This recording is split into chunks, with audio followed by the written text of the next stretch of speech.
അതായത് നീറ്റ് പരീക്ഷയെ തുടർന്ന് ഒരുപാട് കുട്ടികളുടെ ഭാവി അവതാളത്തിലായി. ഒരുപാട് കുട്ടികൾ ഇത്തവണ ആത്മഹത്യ ചെയ്തു. അപ്പോൾ ആ നിലയ്ക്ക് കക്ഷിരഹിത സംഘടനക്കാർ പാറ്റ സജീവമായിട്ട് ഇപ്പോൾ ഫീൽഡിൽ വന്നു. അപ്പോൾ ഉത്തരവാദിത്തപ്പെട്ട രാഷ്ട്രീയ പ്രസ്ഥാനം എന്നുള്ള നിലയ്ക്ക് ഇന്ത്യ സഖ്യം അതിൻ്റെ ഗൗരവം മനസ്സിലാക്കിക്കൊണ്ട് ഫീൽഡിൽ സജീവമാണിപ്പോൾ.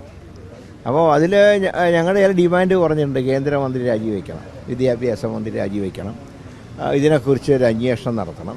ഇതിൽ വിട്ടുവീഴ്ച ചെയ്യാൻ കഴിയില്ല.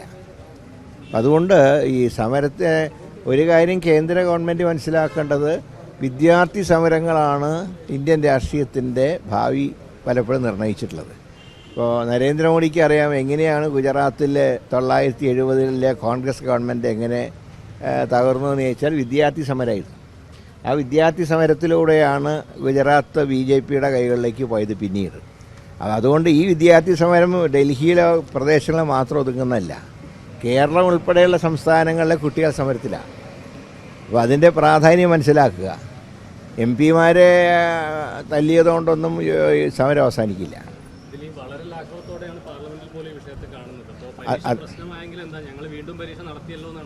വീണ്ടും പരീക്ഷ നടത്തിയ ആദ്യത്തെ പരീക്ഷയിൽ എത്ര കുട്ടികൾ ആത്മഹത്യ ചെയ്തു ഇന്ത്യയിൽ മൊത്തം കണക്കെടുത്ത്?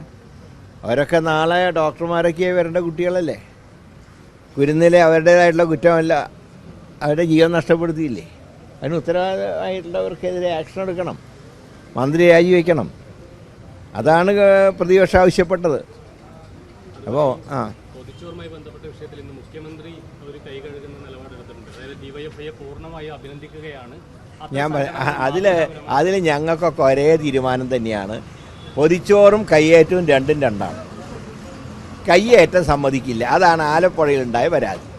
അല്ലാതെ പൊതിച്ചോറിന് ഞങ്ങളുടെ അവിടെ തുടങ്ങുന്ന കമ്മ്യൂണിറ്റി കിച്ചണിൽ ആർക്ക് വേണമെങ്കിലും പൊതിച്ചോറ് നൽകാം, പേരെഴുതിയിട്ട് തന്നെ പൊതിച്ചോറ് നൽകാം. പക്ഷേ സ്ഥലം കയ്യേറുന്ന ഏർപ്പാട് നടക്കില്ല. ആലപ്പുഴയിൽ കയ്യേറി, അതാണ് അവിടുത്തെ നിലപാടിൽ ഒരു മാറ്റവും. പേര് വെച്ചിട്ടല്ല, കൊടിയും ബാനറും കെട്ടി സ്ഥലം കയ്യേറി, അതും കൂടിയുണ്ട്. സ്ഥലം കയ്യേറി ചെയ്യുന്നത് അനുവദിക്കില്ല. അത് പൊതു സ്വത്താണ്, സർക്കാരിൻ്റെ സ്വത്താണ്. അതിന് പുറത്ത് വെച്ചിട്ട് പൊതിച്ചോറ് കൊടുത്താൽ ഞങ്ങൾക്കൊരു കുഴപ്പമില്ല. ഒരു എന്ത് പ്രതിഷേധം? ആരുടെ പ്രതിഷേധം?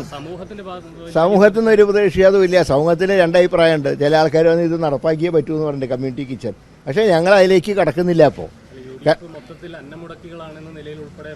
അത് അത് കഴിഞ്ഞ ഇലക്ഷൻ കാലത്ത് എന്തൊക്കെ പറഞ്ഞു ഞങ്ങളെ പറ്റി? എന്നിട്ട് ഞങ്ങൾ 102 സീറ്റ് ജയിച്ചില്ലേ? അതിന് എത്ര വലിയ പറയാം?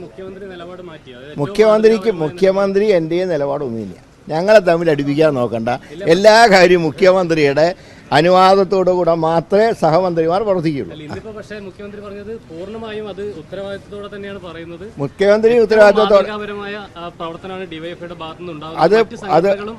അത് പുറത്ത് നടത്തുന്നത്. സ്ഥലം കയ്യേറി ബോർഡ് വയ്ക്കുന്നതിനെ പറ്റി മുഖ്യമന്ത്രി പറഞ്ഞില്ല. അത് മാതൃകാപരമല്ലല്ലോ. അതാ പറഞ്ഞു.